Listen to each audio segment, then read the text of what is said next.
Oke, salam sejahtera untuk kita semuanya. Kali ini kita akan membahas tentang persiapan formatif 1 matematika peminatan untuk kelas 11 ya.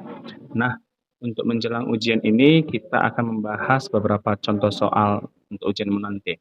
Oke, yang pertama kita akan membahas buktikan bahwa sin kuadrat alfa ditambah dengan cos kuadrat alfa sama dengan 1. Untuk membuktikan ini, berarti kita harus membayangkan ada sebuah segitiga siku-siku ya, di dua titik siku-siku yang bersudut alfa. Ini depannya adalah Y, yang sebelah sini adalah X, yang ini adalah R.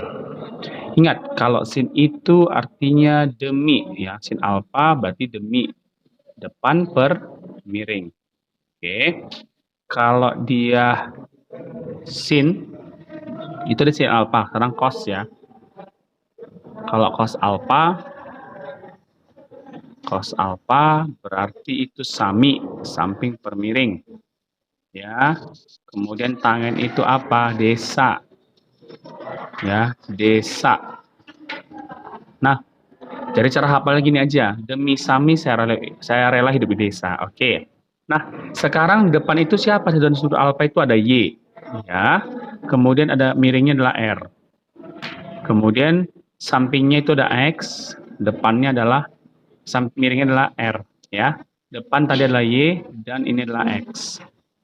Oke. Nah, kita lihat ini kan segitiga siku-siku ya. Segitiga siku-siku itu rumusnya apa? Pitagoras. Rumus Pitagoras adalah X kuadrat ya, ditambah dengan Y kuadrat sama dengan R kuadrat. Nah, sekarang saya mau bagikan ini sama-sama dibagi R kuadrat.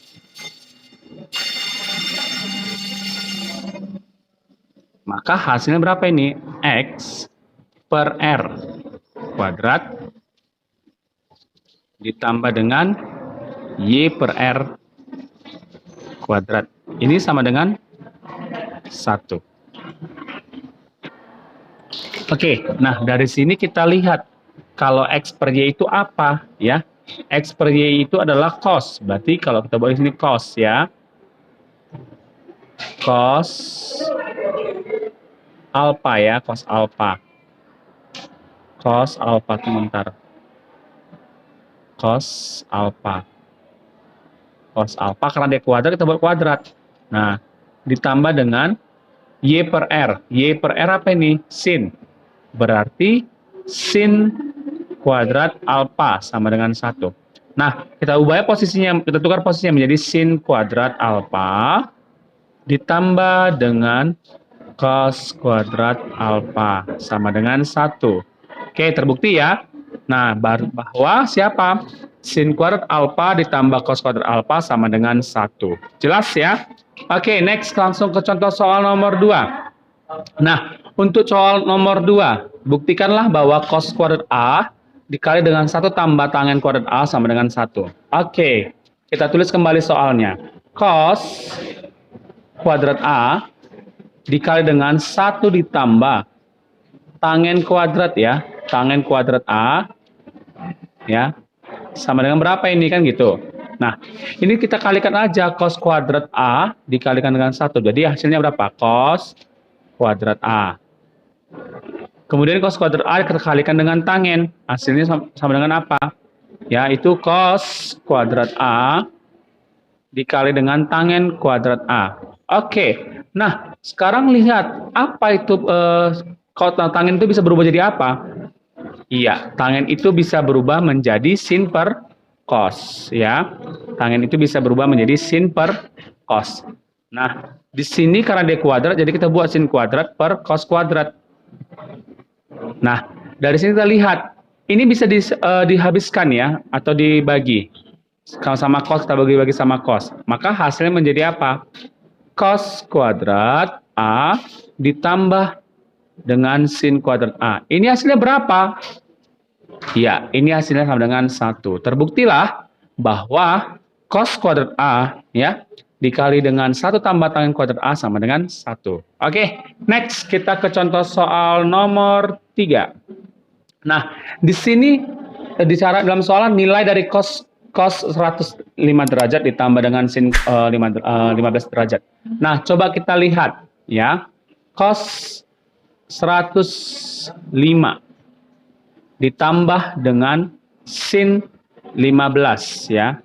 Tunggu, sin 15 derajat. Nah, ini cos 105 ini adalah hasil dari cos ya. Cos 60 ya. Cos 60 ditambah 45. Sedangkan sin 15 itu hasil dari sin 40 dikurang 45 ya. 40 nggak ada, 45 ya. 45 dikurang 30. Nah, ingat rumus cos itu apa? Iya, kalau saya bilang kan kemarin, kalau dia cos itu ingat persahabatan. Jadi rumusnya jadi cos. Cos 60 dikali dengan cos 45. Nah, kalau ditambah jadi kurang. Kurang sin 60 dikali dengan sin 45. Kemudian ditambah dengan apa? Rumus sin itu ingat dia suka berpacaran. Jadi rumusnya sin 45 ya dikali dengan cos 30. Kalau dia kurang tetap jadi kurang ya. Sin 30 ya dikali dengan sin cos 45. Nah, sekarang coba kita masukkan. Cos 60 itu berapa? Yaitu setengah. Cos 45 itu berapa? Setengah akar 2 dikurang dengan sin 60 setengah akar 3, sin 45 setengah akar 2 ditambah dengan sin 45 setengah akar 2 cos 30 yaitu setengah akar 3 dikurang dengan sin 30 setengah ya cos 45 setengah akar 2. Nah, maka hasilnya berapa ini? Setengah dikali setengah akar 2 itu 1/4 akar 2. Dikurang setengah akar 3 dikali setengah akar 2. Yaitu jawabannya adalah 1/4 akar 6. Ditambah dengan setengah akar 2 dikali setengah akar 3. Maka jawabannya sama dengan 1/4 akar 6 ya. 1/4 akar 6. Dikurang dengan setengah dikali setengah akar 2, yaitu 1/4 akar 2. Nah, ini bisa habis. Mari. Ini juga bisa habis. Maka jawabannya adalah 0. Cukup jelas ya penjelasan Bapak? Selanjutnya kita ke contoh soal nomor 4. Contoh soal nomor 4 seperti ini berikutnya. Diketahui cos, ada cos ya. Ada dikasih tahu cos. Cos A. Cos A dikurang B ya sama dengan 3/5 ini. 3/5. Ya. Kemudian ada sin A dikali dengan sin B 2/3. Nah, coba kita jabarkan dulu nih. Cos A dikurang B ini apa hasilnya? Ya, yaitu cos A dikali dengan cos B ditambah dengan sin A ya. Sin A dikali sin B. Sama dengan berapa tadi? 3/5. Nah, dalam soal kita sudah ada sin A dikali sin B berapa? Yaitu 2/3 ya. Jadi cos A dikali cos B ditambah dengan 2/3 sama dengan 3/5. Nah, jadi cos A itu ya, cos A dikali dengan cos B sama dengan 3/5 dikurang dengan 2/3. Nah, ini samakan penyebutnya aja 15 ya. 15. Ini 9 ya, kalikan silang. 5 kali ini 10. Maka cos A dikali dengan cos B sama dengan berapa ini? Yaitu sama dengan min 1/15. Oke, nah Yang ditanya dalam soal kita adalah tangen A dikali tangen A dikali tangen B. Apa rumus tangen? Ingat, kembali rumus dasar tangen. Tangen itu pasti adalah sin per cos, ya. Sin per cos. Maka rumus kita menjadi sin A, ya. Sin A dikali dengan sin B per, ya, cos A dikali dengan cos B.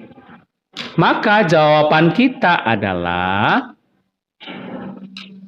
yaitu 2/3 dibagi dengan min 1/15.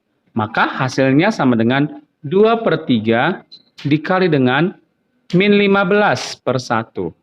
Ya, ini kita bagi sama-sama bagi 3. Ini hasilnya min 5 ya.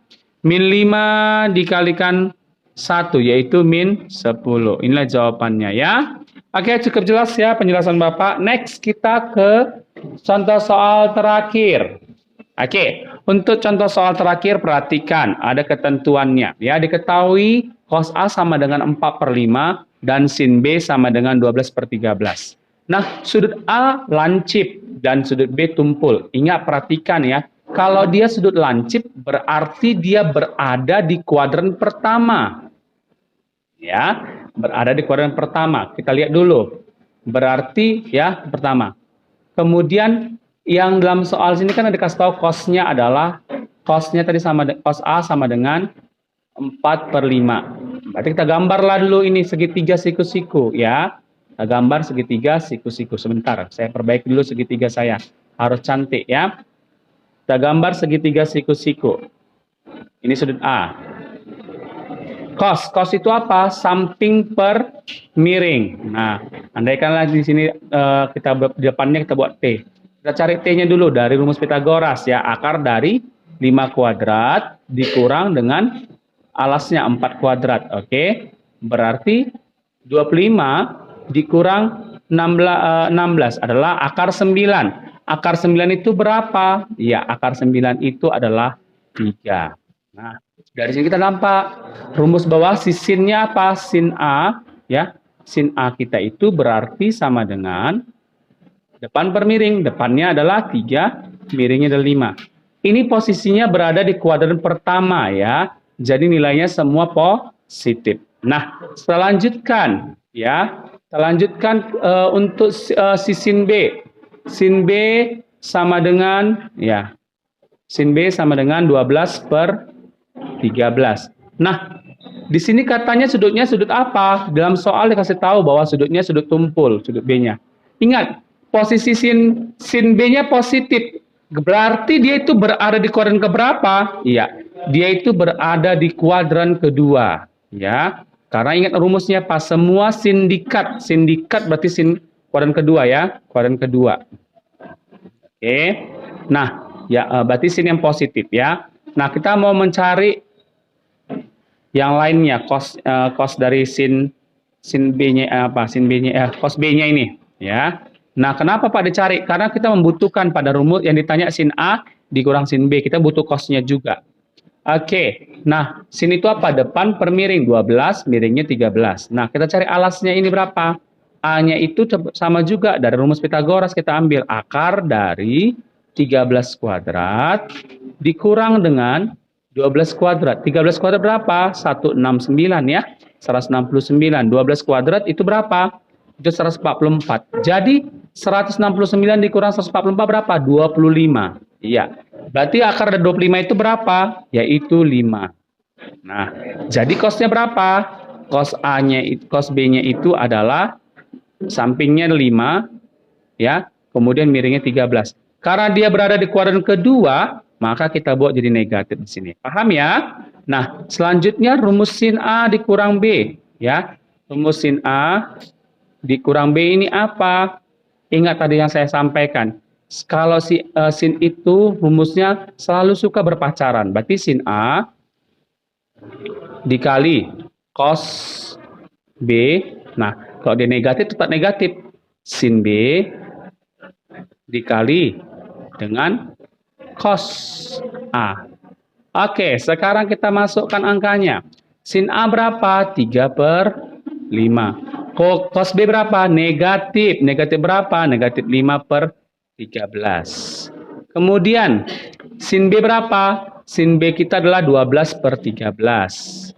Kemudian cos A berapa? 4/5. Oke, tinggal kita kalikan saja. 3 dikalikan negatif 5, yaitu negatif 15. Ya, kemudian 5 kalikan 13, 65. Oke, kemudian 12 dikurang 12 dikalikan 4, 48. Oke, kemudian sama 13 dikalikan 5, 65. Nah, baru kita buat ya.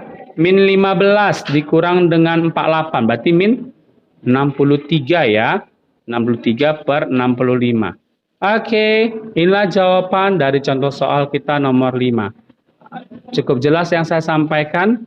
Kalau ada yang kurang jelas bisa dibuat di kolom komentar ya.